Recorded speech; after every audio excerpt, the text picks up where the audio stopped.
بسم اللہ والصلاة والسلام علی رسول اللہ وبعد۔ محترم بھائیوں اور بہنوں، السلام علیکم ورحمۃ اللہ وبرکاتہ۔ وسیم رضوی جیسا ملعون شیطان اور کمبخت کتا قرآن میں تبدیلی کی بات کرتا ہے۔ قرآن کے اندر کچھ آیتیں ایسی ہیں جو آتنک کو بڑھاوا دیتی ہیں، وائلنس ٹیچنگ ہم کہیں اس کو ایک طرح سے، وہ قرآن کے اندر اس طرح کی باتیں ہیں۔ کہاں رب کا کلام اور کہاں یہ ملعون شیطان، لیکن آج میں اسے کچھ نہیں کہنا چاہتا۔ شیطان اپنے ایجنٹوں کے ذریعہ ہر زمانے میں غلط فہمی پھیلاتا رہا ہے، اس لیے اس کا جواب دینا چاہتا ہوں تاکہ جو سادہ ذہن ہے اس غلط فہمی کا شکار نہ ہو جائے۔ کیا قرآن کی 26 آیتوں میں دہشت گردی کی تعلیم دی گئی ہے؟ یاد رکھو، قرآن امن کا پرتیک ہے، لیکن جن لوگوں کے دلوں میں شیطنت ہوتی ہے وہ سچائی پر پردہ ڈال کر لوگوں کو گمراہ کرتے ہیں۔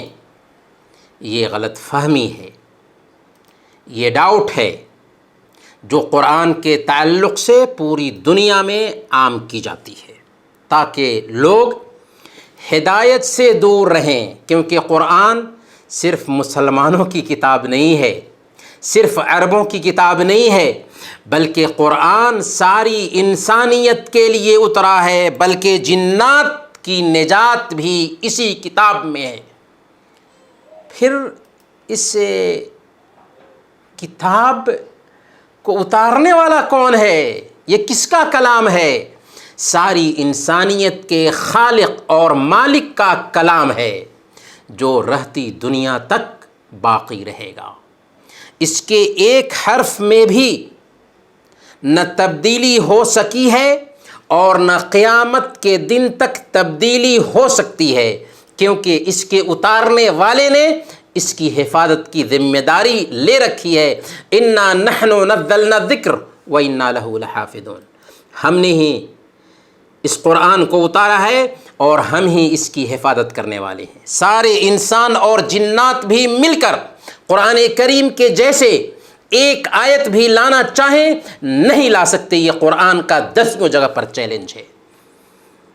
اب سوال یہ ہے کہ یہ غلط فہمی جو پھیلائی جا رہی ہے اس کا جواب کیا ہے؟ تو اس کا جواب جاننے سے پہلے قرآن کریم کی سورہ المائدہ آیت نمبر 32 پر غور کر لیجیے۔ اللہ فرماتا ہے، من قتل نفسا بغیر نفس او فساد فی الارض فکأنما قتل الناس جميعا۔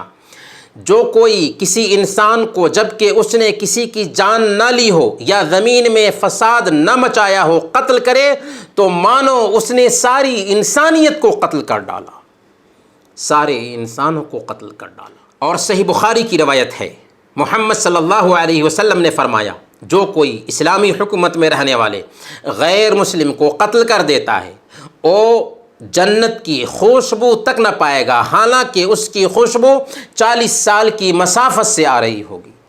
یہاں تو غیر مسلم کو قتل کرنے کی وجہ سے ساری انسانیت کا قتل لازم آتا ہے اور وہ جنت سے محروم ٹھہرا دیا جاتا ہے۔ پھر قرآن آخر ایسے کیسے کہہ سکتا ہے کہ غیر مسلموں کو جہاں پاؤ قتل کر دو؟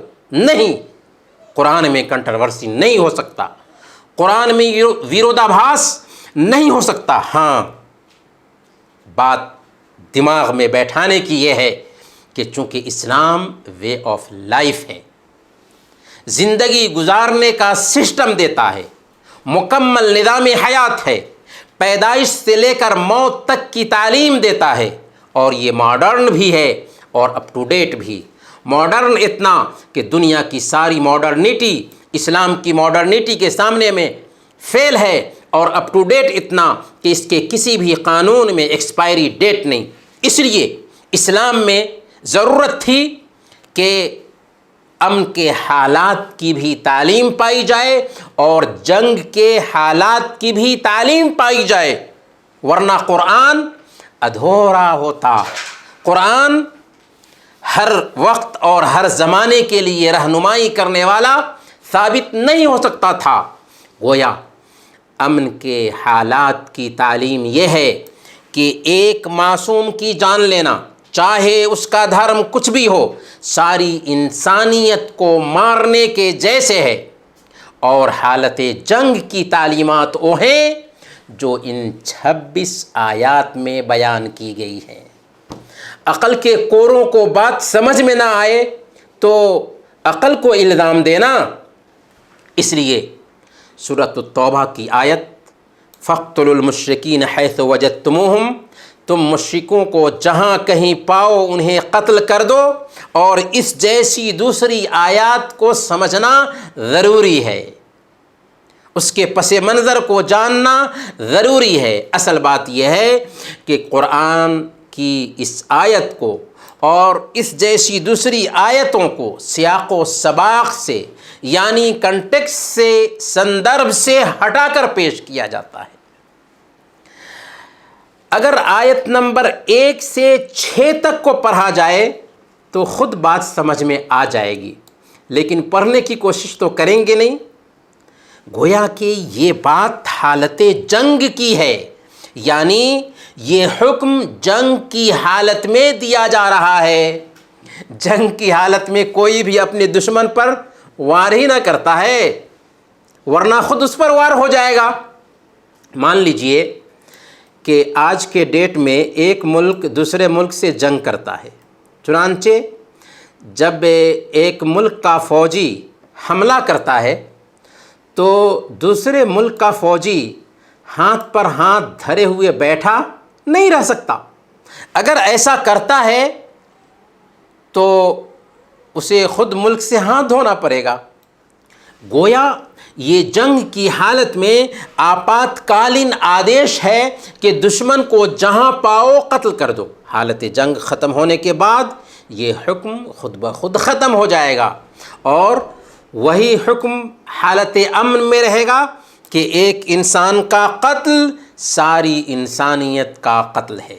بلکہ اسلام نے حالت جنگ میں بھی امن کا بہترین فارمولہ دیا ہے، حالت امن میں نہیں بلکہ حالت جنگ میں بھی، کہ وہ لوگ جو تمہاری جان کے پیچھے پڑے ہوئے تھے، اچانک ان میں کا کوئی آدمی شرن چاہتا ہے، پناہ طلب کرتا ہے، تو تم اسے شرن دے دو، پناہ دے دو، اور اسے سرکشت استھان پر محفوظ جگہ تک پہنچا دو۔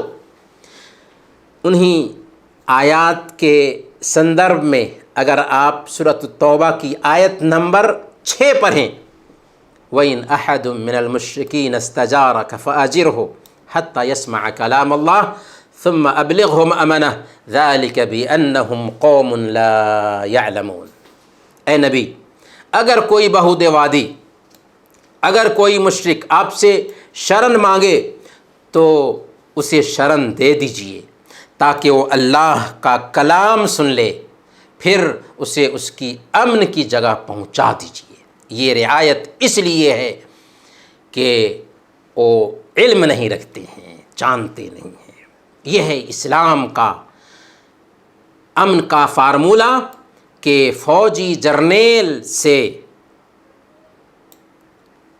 اگر جنگ کی حالت میں بھی پناہ مانگی جاتی ہے تو اسلام کہتا ہے کہ اے جرنیل اسے پناہ دے دو اور محفوظ مقام تک پہنچا دو، اس کی حفاظت کرو۔ اسلام سراسر امن اور سلامتی کا دین ہے اور مسلمان امن کے پیغامبر ہیں۔ گویا قرآن کریم کی جن 26 آیتوں کے بارے میں غلط فہمی پیدا کی جاتی ہے، یہ ان آیتوں کے سندرب کو، کنٹیکس کو، پس منظر کو نہ سمجھنے کا نتیجہ ہے۔ ہندوستان کے ایک بہت ہی مشہور پنڈت سوامی لکشمی شنکر آچاریہ ہیں۔ جب ان آیتوں پر مشتمل ایک آرٹیکل ان تک پہنچتا ہے جس میں یہ ثابت کیا گیا تھا کہ اسلام آتنک کو بڑھاوا دیتا ہے ان آیات کے سندرب میں، تو وہ بھی غلط فہمی کا شکار ہو گئے۔ کیونکہ جو نہیں جانتا ہے غلط فہمی کا شکار ہو سکتا ہے۔ اسی لیے میں آپ سے کہتا ہوں کہ بات پر دھیان دیجیے۔ پھر انہوں نے ایک کتاب لکھ ڈالی، اسلامک آتنکواد کا اتہاس، یعنی اسلامی دہشت گردی کی تاریخ۔ لیکن جب انہوں نے اللہ کے نبی صلی اللہ علیہ وسلم کی سیرت کا اسٹڈی کیا، محمد صلی اللہ علیہ وسلم کی پوتر جیونی کا ادھین کیا، اور ان آیات کے سندرب پر وشال ہردے سے، کھلے من سے چنتن منن کیا، تو ان کی ساری غلط فہمی دور ہو گئی۔ چنانچہ انہوں نے ایک دوسری کتاب لکھی، اسلام آتنک یا آدرش۔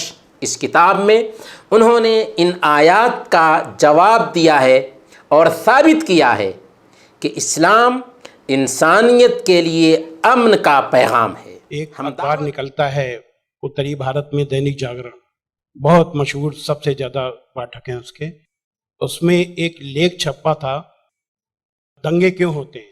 بلراج مدھوک، جو بزرگ لوگ ہیں ان کو جانتے ہوں گے، بلراج مدھوک کو، انہوں نے ایک لیکھ لکھا تھا اور قرآن مجید کی کچھ آیتیں دی تھی۔ تو وہ آیتیں دیکھنے کے لیے کہ کیا واستو میں صحیح ہے کہ نہیں، میں الہ آباد میں ایک دکان میں گیا اور مولانا فتح محمد خان صاحب جالندھری اور مولانا عبد البارک صاحب کی ہندی کا انواد لے آیا، اور اس میں ہم نے دیکھا تو وہ قرآن مجید کی وہ آیت ویسے ہی موجود تھی۔ تو مجھے لگا کہ یہ بات صحیح ہے، اور میں نے کتاب لکھی اسلامک آتنکواد کا اتہاس۔ بالا صاحب ٹھاکرے کو بہت پسند آئی، انہوں نے اس کا انگریزی ٹرانسلیشن کرایا، the history of Islamic terrorism کے نام سے۔ بعد میں ایک سجن نے، اب میں وہاں آ رہا ہوں کہ میرا سوچ کیسے بدلا۔ ممبئی کے ایک بیاپاری نے مجھ سے کہا کہ سوامی جی آپ جو کام کر رہے ہو اس میں فنڈ کی ضرورت ہے، فنڈ آپ کو نہیں مل رہے، آپ ایسا کریے کتاب اسلام پر لکھیے امریکہ کے لیے، کہ واستو میں اسلام سے امریکہ کو خطرہ ہے، تو آپ کو اچھا خاصا آپ کو وہاں سے رائلٹی ملے گی، آپ کے سارے کام چل جائیں گے، لیکن وہ بڑی کتاب ہونی چاہیے۔ اس کو لکھنے کے لیے میں نے حضرت محمد صلی اللہ علیہ وسلم کی جیونی پڑھی۔ جب جیونی پڑھی تو جو قرآن مجید کی آیتوں کو میں نے آتنکواد سے جوڑا تھا کہ ان آیتوں کی وجہ سے آتنکوادی بنتے ہیں، لیکن جیونی پڑھنے کے بعد مجھے لگا کہ یہ آیتیں آتنکواد کو روکنے کے لیے ہیں، آتنکوادیوں کو، سبحان اللہ، کیونکہ ان میں جو یدھ کا آدیش تھا وہ آتنکواد اور آتنکوادیوں کے ورد تھا۔ تو مجھے لگا کہ مجھ سے بہت بڑی غلطی ہو گئی، ایک دھرماچار سے ایسی غلطی نہیں ہونی چاہیے۔ اور وہ غلطی کیوں ہوئی؟ وہ غلطی کا ذمہ دار میں نہیں تھا، اس غلطی کا ذمہ دار انواد کرنے والا تھا، جس نے یہ نہیں بتایا کہ آیت کا مطلب کیسے سمجھیں۔ کسی بھی ہم یہاں جو غیر مسلم بھائی ہوں گے ان کو میں بتاؤں کہ آیت کا مطلب سمجھنے کے لیے ضروری ہے کہ آیت کیوں اور کن پرستھتیوں میں آئی، یہ جب جانیں گے تبھی صحیح ارتھ معلوم ہوگا۔ تو یہ جاننے کے بعد میں نے ایک دوسری کتاب لکھی، اسلام آتنک یا آدرش، یعنی اسلام میں آتنک نہیں، آدرش ہی آدرش ہے۔ ہم دعوت دیں گے انسانیت کو کہ دنیا والوں پڑھو قرآن کو، یہ تیرے رب کا کلام ہے، پڑھو نبی پاک صلی اللہ علیہ وسلم کی سیرت کو، وہ تمہارے نبی ہیں، پڑھو اسلام کو، وہ تمہارا دین ہے، تمہیں پتہ چل جائے گا کہ واقعی اسلام امن اور شانتی کا پرتیک ہے۔